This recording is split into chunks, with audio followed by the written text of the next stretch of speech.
Camcorder Comics, comic review for you. Hey man, Nicholas Villars here, aka Super Divorce. Welcome back to another episode of CAMCORDER Comics. This is a comic book review and discussion program filmed with a camcorder. Today we're going to be talking about the Visionaries comic book, the original Visionaries comic book from Star Comics, an imprint of Marvel from back in the day. This is quite an issue. Quite a bit to say about this one. You might not think so. Visionaries, of course, is a fantastic toy line from the 80s. Here's one right here. This is the character Mort Dread. I'm like really obsessed with these things right now. I had a handful of these figurines back when I was growing up, and just recently I stumbled upon I think like 4 of them in a secondhand toy store nearby, a really cool toy store that sells a bunch of old school shit. And so I grabbed a few of the guys and I was like, I'd like to track down all these things. Woo boy, didn't realize what that was going to cost. But anyway, I have kind of been on there's no kind of about it, I've been on a huge Visionaries kick. And I mean, look how badass these things are. Toys with holograms are just so cool, and they, like, no one uses holograms anymore in toys. But yeah, anyway, I'm going to talk about the toys more in the future in a different video series. I'd like to feature all those. But I want to talk about the Visionaries comic. The Visionaries comic came out after the program had begun airing on television. The cartoon from, Hasbro. And, a lot of properties back then. Masters of the Universe, Inhumanoids, Mask, Transformers, all these huge toy lines, G.I. Joe, of course, they typically ended up with a comic. And Visionaries is no exception. And I didn't really know what to expect. I'd never read any of these before. I never had the comics when I was a kid. I only had a few of the toys. So I just ordered a lot that included, the full run. And the first issue is basically a retelling of the first episode. There are some changes, and I will tell you all about that when we crack this thing open here in just a few minutes. The cover, this is interesting. The cover here is, I can't really read it on the camcorder, but I can read it to you. Cover is by Bob Budiansky, and he's the one who did all the penciling for this one. Worked for about 2 decades at Marvel, and he actually wrote much of the Transformers material that came out back in the 80s. A bunch of the Transformers books were written by the guy who did this cover that you see right here. And he actually worked for Hasbro as well to write up a bunch of the bios that you would see on the back of the toy packages. Also of note, you might find this interesting if you're a Transformers fan, the guy who did this cover, Mr. Budiansky, he also came up with the names for Starscream, Sideswipe, Ratchet, Ravage, and, most famously, Megatron. So, pretty cool little bits of trivia there. He was actually inducted into the Transformers Hall of Fame back in 2010 by Hasbro. So he has been recognized. And the cover inks on this that you see, some nice inking work done by Joe Sinnott, or Sinnott. I don't know exactly how you pronounce his name, but he is a Marvel legend. Inked over a bunch of Fantastic Four for Kirby, starting way back in 1965. Stan Lee actually called Joe Marvel's most in-demand inker. So already, right off the bat, it's a book with some good pedigree. They didn't just throw scrubs on this. That's kind of what I was expecting, to be honest. I was like, okay, well, it's not the main Marvel imprint. It's Star, an imprint of Marvel's that they would use for books like this, for your sort of licensed material. I wasn't expecting that right off the bat you'd have two huge names. But then when you open it up, you look down here in the credits. Script by Jim Salicrup, editor of Amazing Spider-Man during the Kraven's Last Hunt storyline. Also, Jim, Big Shot, Big Jimbo, he is credited with coming up with the idea of Kraven's Last Hunt being a big crossover story. Also, Jim Salicrup hired Todd McFarlane to draw Kraven's Last Hunt, which led to Todd McFarlane getting his own Spider-Man book, which made Todd McFarlane blow up, and blah blah blah. Perhaps if not for Jim Salicrup, there would be no Image Comics today. I mean, this is it's nutty. The story of this book, the people involved with it. Salicrup also did some writing for the Marvel Transformers comic book, just like Budiansky, as well as some novelty comics that they made back in the 80s, printed on toilet paper for Spider-Man and the Hulk. Salicrup himself also did some Adventures of Kool-Aid Man in 1983. He did some A-Team comics. He did Inhumanoids, Captain Planet, and in 1994 he actually created an Adventures of the Quick Bunny comic book. You know, like chocolatey Quick, the little drink that you scoop out. That shit. He wrote a comic about that. Pretty interesting. Who did pencils? Mark Bagley. You might know Mark Bagley if you're a Spider-Man fan of the Ultimate sort. Remember that? Oh boy, I remember when I first bought that book. That was a big get for me. The old Ultimate Spider-Man #1 white variant cover. Graded now. A 9.6. Not too shabby, huh? Not too bad. Anyway, Mark Bagley did that big run on Ultimate Spider-Man with Brian Michael Bendis. Actually, the longest run by any writer and artist combo in Marvel history. I did not know that until I was researching for this video, and I found that out, and I was like, wow, that's pretty crazy. A lot of people, you know, Bendis has really fallen off with people, with comic book fans. And I can't tell you the last thing I read that I really loved by Bendis. But I will say that those original Ultimate Spider-Man books, those were fun to read. I haven't read them in a long time, but in my mind, I feel like those are still good. So I won't say that he's a complete hack. It seems like he's just, maybe he achieved a certain level of renown and kind of felt like he could coast afterwards. That happens to people sometimes, a lot of creative types. I don't know. Have you read anything by Bendis recently that you liked, listener, viewer? Let me know in the comments if you guys have checked out anything from Bendis that's worth digging into, you know, that he's done since, I don't know. I don't even know the last thing I read from him. Has he done anything of note that's worth reading since Ultimate Spider-Man? Let me know. Continuing on with the staff that put this book together. Romeo Tanghal, a Filipino artist who came to the U.S. in 1976.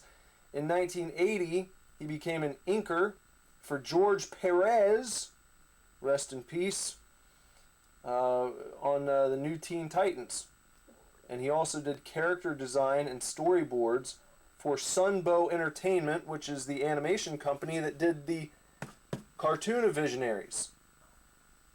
Romeo worked for them from 1985 to 1987, and then in 88, he ends up on this book. So ends up on the book doing inks. So it's either a coincidence that he ended up on this book, or it's no coincidence at all, and perhaps he enjoyed his time working at Sunbow, and they're like, hey, Marvel or Star Comics, when you get this Visionaries comic going, go ahead and throw Romeo on there. We like the work he did for us, and we think he'd have something to add to it. Interiors, by the way. That's what Romeo worked on as far as inks go. And then colors by Juliana Ferreter, who did lots of 80s DC stuff. Pretty much any DC character from the 80s that you can think of, she worked on it at one point. Lots of Star Trek books in the 90s. And still working on some modern books today. Saw that she's done some recent Star Trek books here in the past few years. So she's still working. And yeah, so that's about the size of things when it comes to the people involved. So after all that, you should know this is going to be a pretty decent comic book, I think. And if you haven't done so, it might be worth just pausing this video and going and looking up the Visionaries Cartoon. You can watch the entire 13-episode run on YouTube for free. I don't think the DVD has ever been released officially in the US, so maybe that's why they allow it to just be posted online, just so people can check it out still. But go and at least watch episode 1, or maybe watch it after this review, after we go through it, and you'll be able to see a lot of things I'm talking about. There's some changes that have been made in the retelling of episode 1 in this comic book. And I think that the comic book improves on a lot. But anyway, the show's a lot of fun to watch too. It's worth checking out. It's only like 20 minutes long with no commercials. So give that a nice check out and come back and join me. One thing I love about going through old comic books is the ads. As I was reading through this the other day, I was just taking a picture of every single ad that I came across and posting it on Twitter. Follow me on Twitter at @TheSuperDivorce for shit like that. So the book opens up at the beginning here in this sort of megalopolis, metropolis called New Valeric on planet Prismos, and it's the end of the scientific age. This man right here, this wizard, his name is what's his name? Merklin. Merklin, he appears in this diner, and everyone's just hanging out, and he's there to kind of herald the coming of the next magic age. The 3 suns of planet Prismos have come into alignment, and that signals the end of this scientific age that they're in. And he's letting everyone know, your scientific era is over with. Magic is about to take back over again, and he's very happy about that. I mean, he's kind of there. He sounds kind of like an alarmist, but he's really happy because this man, Merklin, is not just a wizard. He is magic incarnate. Understand what I'm saying? He is magic personified. He is like magic that coalesced and formed an individual, and that's Merklin. So he's showing up, and he's like, "You all are done," and things start going nutty. The city begins to shut down. They've got like these anti-gravity buildings. That's where the diner was. It was positioned on like the side of a cliff, and it was held up using these anti-gravity devices. And when the suns came into alignment and all the technology basically turned off in an instant, that anti-gravity shit stopped working, and boom, down comes the house. And Merklin begins performing random acts of sorcery in front of everyone. Then you've got a nice Tang advertisement over here. Look at this kid. You can order like Tang merchandise like phones. They got an AM FM radio t-shirt, suspenders, pocket light, pocket watch, headband, sweatband, sunglasses, sticker dispenser, a basketball game. Special offer with purchase of one of the above. You can get a laser challenge. What the hell is that? I mean, if you're out there and you have the Tang Laser Challenge, or you have any of this merchandise that this kid's wearing, let me know. Take some pics and tag me on Twitter at TheSuperDivorce, or on Instagram at SuperDivorceBand. I'd love to see your 1988 Tang merchandise. Continuing on. The beginning, of course, of the Magic Age. That's what they're saying. So everything's breaking down. The world's falling apart. New Valeric is on fire. People are fighting with each other. This guy is like chasing this woman. You know, she's running away. It's like caveman days. The whole thing's gone to shit. And a Robotech ad right there. And so that age passes away, and we're told that things are being built up again. You've got two groups, warring factions basically, of these knights who have made armor out of all the old technology that doesn't work anymore. All the old machinery and shit that doesn't work. They have taken it apart, they've repurposed it, and that is what all of the Visionaries armor is made from. So when you look at this guy, when you look at an action figure right here, don't pay attention to the hologram because he hasn't received that yet in what we're talking about in the story. But all this armor that he's got in canon, that's like all scrap metal and scrap parts from old machines that just don't work anymore because it's not the science age now. Science age is done. They don't explain how it happens, but it's like those three suns line up and power goes out. And it ain't coming back on. And it doesn't matter what you do. It just doesn't work anymore. And it's not going to, I guess, until they line up again in the future. At the beginning of the next science age. So, you've got the good guys and the bad guys. You've got the Darkling Lords, who are the bad guys. It sounds bad, Darkling Lords. And then you've got these Spectral Knights. And those are the two warring factions. You've got some a special video cassette offer here for the George Brett Secrets of Baseball VHS tape. Only $14.95. A little order form down there.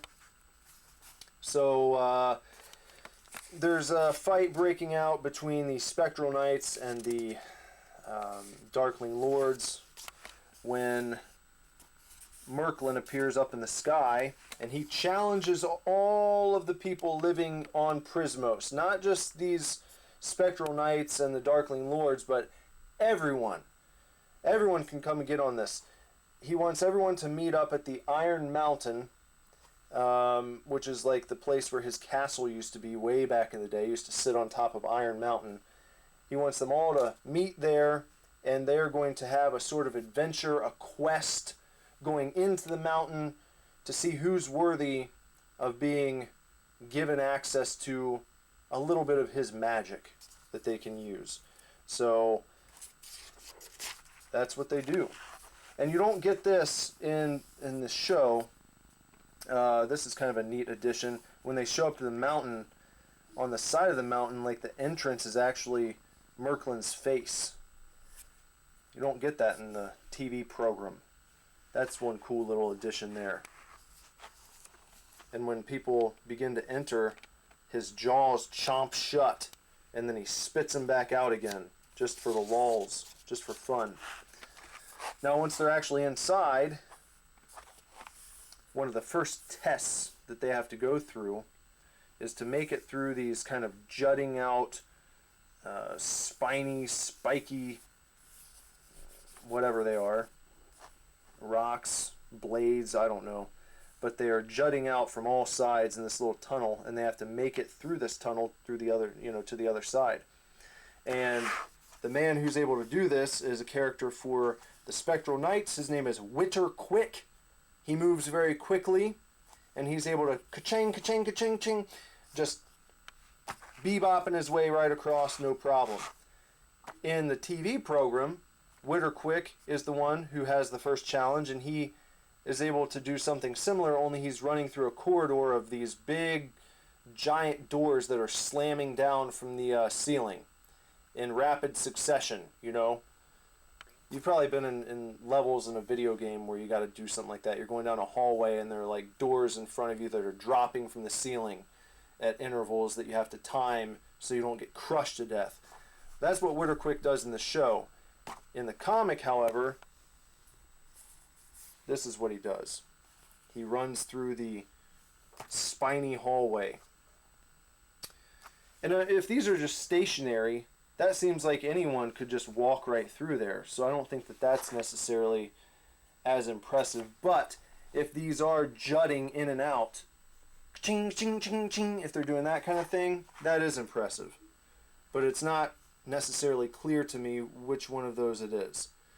Maybe, actually, no, I just realized this. There's a ka-ching, ka-ching, ka-ching sound in the background right there. You see it? So maybe that means that these are bang, bang, bang, bang, bang. You know, they're going. So that is impressive. There's a, yeah, because this could be really nasty. Of course it'd be nasty if you got crushed by a huge stone door too, but an interesting change. There's this section where they're just trying to make their way across this bridge, and the bridge collapses and falls down. Well, actually, the bad guys chop it down, and you know, you're left with a bunch of guys swinging and trying to hold on for dear life. That happens in the TV show. That happens on the first episode, pretty much the exact same way. All this stuff plays out pretty similarly.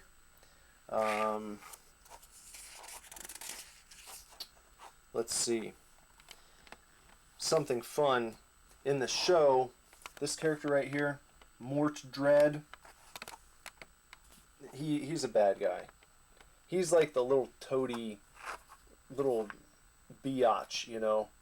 All the Darkling Lords are always giving him shit for being a bootlicker. And that has not changed in this comic book. They stay true to that.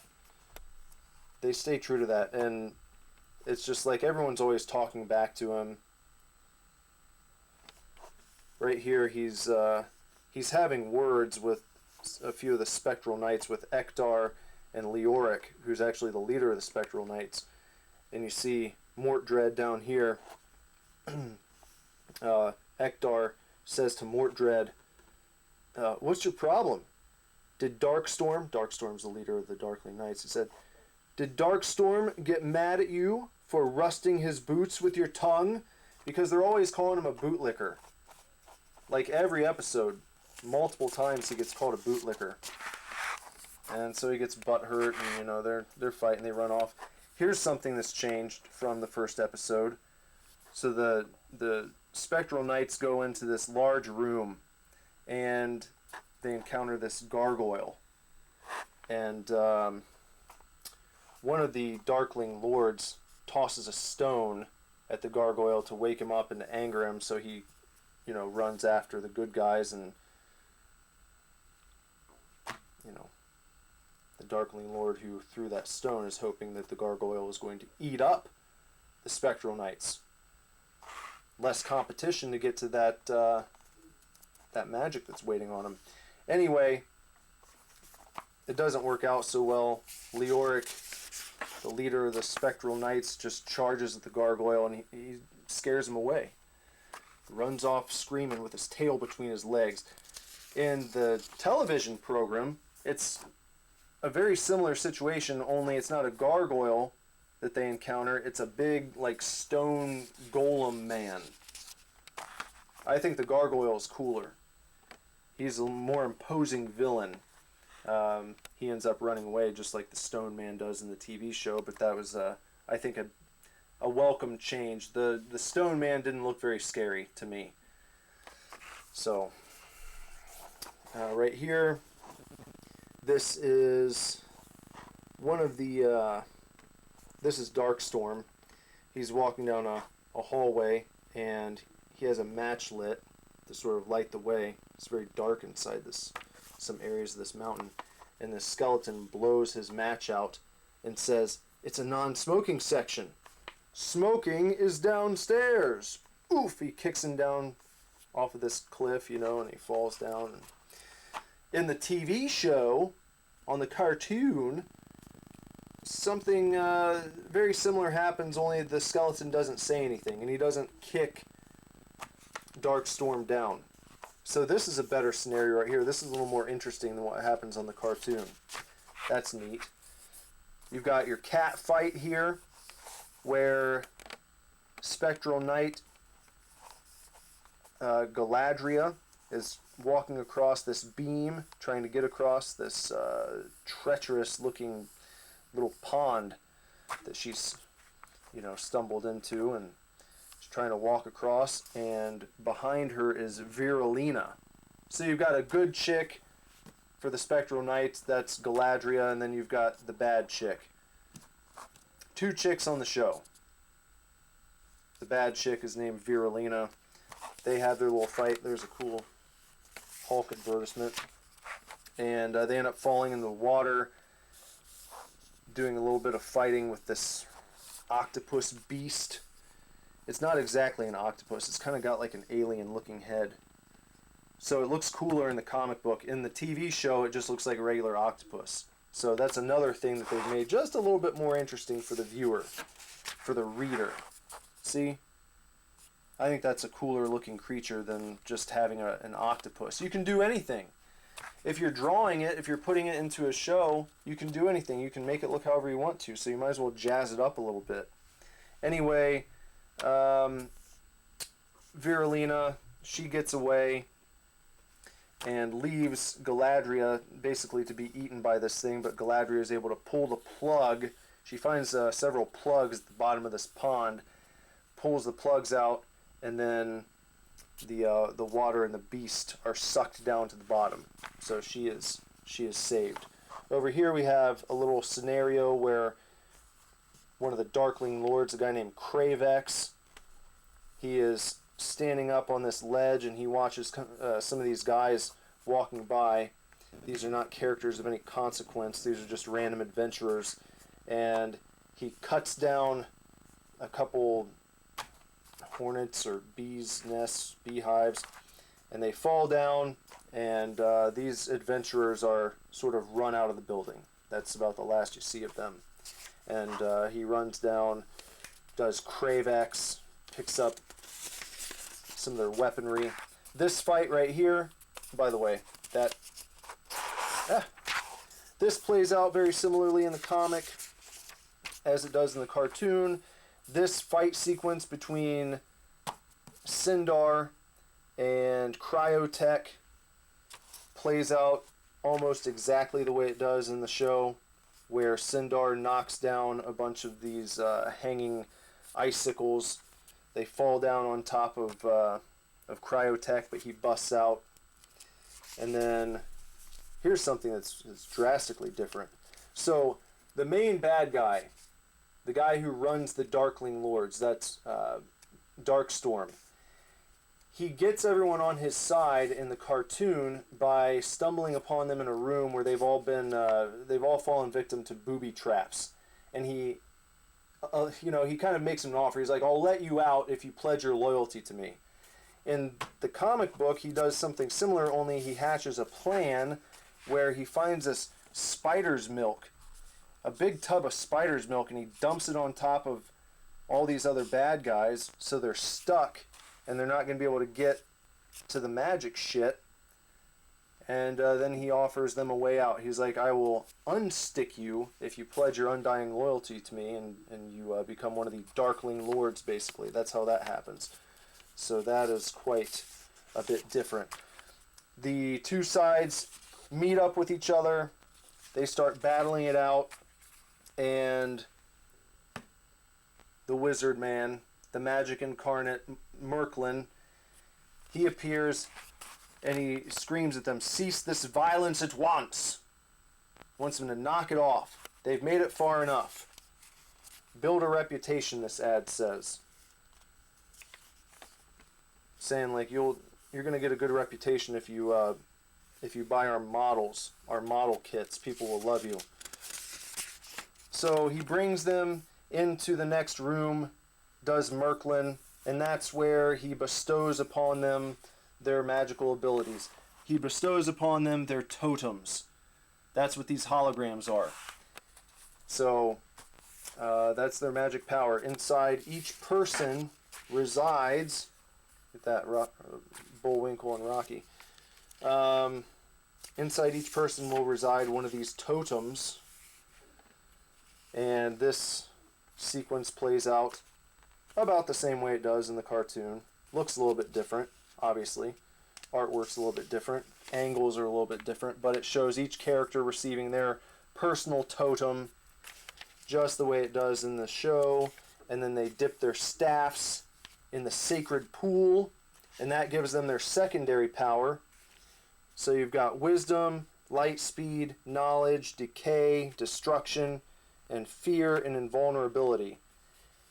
So all these staffs that the toys come with, and all the staffs, you know, that you see the characters holding, can be activated to use a secondary power. However, you can only use it so much, then you have to return to the Iron Mountain and dip it back in the sacred pool to recharge it. The totems on their chest, those do not have to be recharged. So, yeah. And at the end of this issue, all of the Visionaries have been given their powers, and as Merklin says, one final word, brave knights. With the powers you now possess, you can either rebuild this wondrous world or destroy it all. The fate of Prismos is in your hands. The end, ... the beginning. And then there's a chocolate fun for everyone advertisement featuring the M&Ms. And you get some popples on the back. And there you go. That's Visionaries #1. And I've got all these. I picked up the entire run. So if you enjoyed this, let me know, and I will take a look at issue #2.